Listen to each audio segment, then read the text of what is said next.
Henesis Kapitulo 25. At si Abraham ay nag-asawa ng iba, at ang pangalan ay Setura. At naging anak nito sa kanya si Zimram, at si Hoksan, at si Medan, at si Midiam, at si Isbak, at si Suwa. At naging anak ni Hoksan si Seba, at si Dedan. At ang mga anak na lalaki ni Dedan ay si Asurim, at si Letusim, at si Leumim. At ang mga anak ni Midian, si Epa, at si Eper, at si Enek, at si Abida, at si Eldaa. Lahat ng ito ay mga anak ni Setura. At ibinigay ni Abraham ang lahat ng kanyang tinatangkilik kay Isaac. Datapwat ang mga anak ng naging mga babae ni Abraham ay pinagbibigyan ni Abraham ng mga kaloob. At samantalang nabubuhay pa siya, ay mga inilayo niya kay Isaac na kanyang anak, sa dakong silanganan sa lupaing silanganan.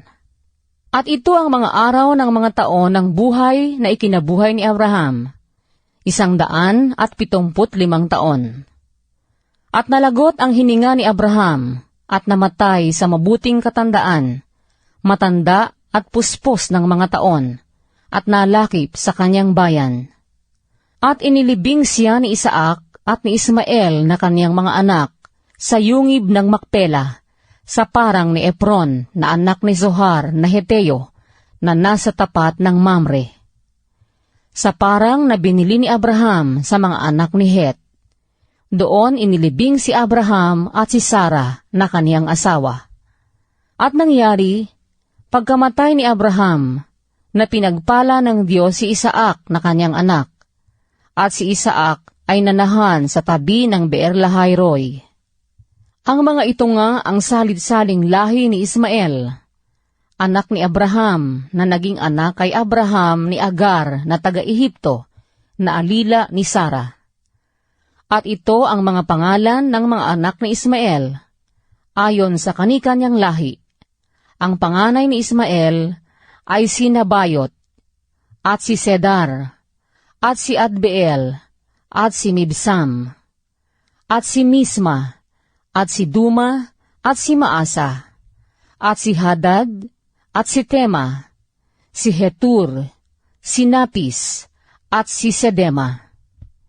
Ito ang mga anak ni Ismael, at ito ang kani-kanyang pangalan, ayon sa kani-kanyang nayon, at ayon sa kani-kanyang hantungan.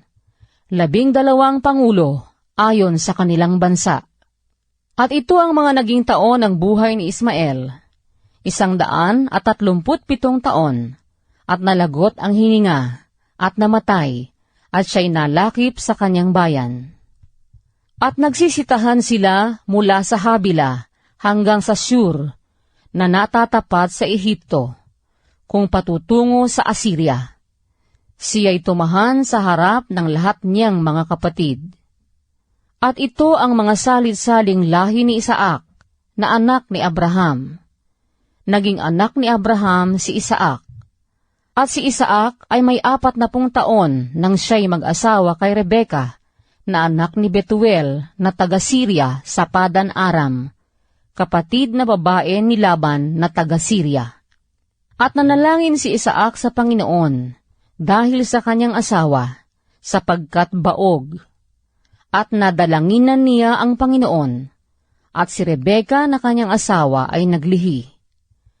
At nagbubuno ang mga bata sa loob niya, at kanyang sinabi, "Kung ganito'y bakit nabubuhay pa ako?" At siya yumaong nagsiyasat sa Panginoon. At sinabi sa kanya ng Panginoon, "2 bansa ay nasa iyong bahay bata, at 2 bayan ay papaghihiwalayin mula sa iyong tiyan. At ang isang bayan ay magiging malakas kaysa isang bayan, at ang matanda ay maglilingkod sa bata." At nang matupad ang mga araw ng kanyang kapanganakan, narito't kambal sa kanyang bahay bata. At ang unang lumabas ay mapula, na buong kataway parang mabalahibong damit, at siya'y pinanganlang Esau. At pagkatapos ay lumabas ang kanyang kapatid, at ang kanyang kamay ay nakakapit sa sakong ni Esau, at ipinangalan sa kanya ay Jacob. At si Isaac ay may 60 taon na nang sila'y ipanganak ni Rebeka.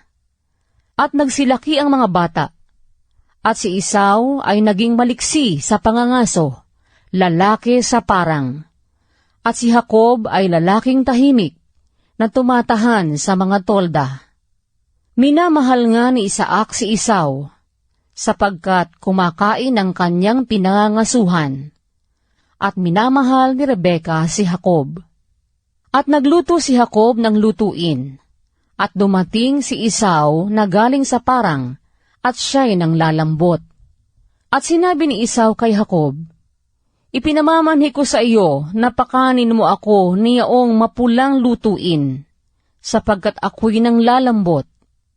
Kaya tinawag ang pangalan niya na Edom. At sinabi ni Jacob, "Ipagbili mo muna sa akin ang iyong pagkapanganay." At sinabi ni Esau, "Narito, ako'y namamatay, at saan ko mapapakinabangan ang pagkapanganay?"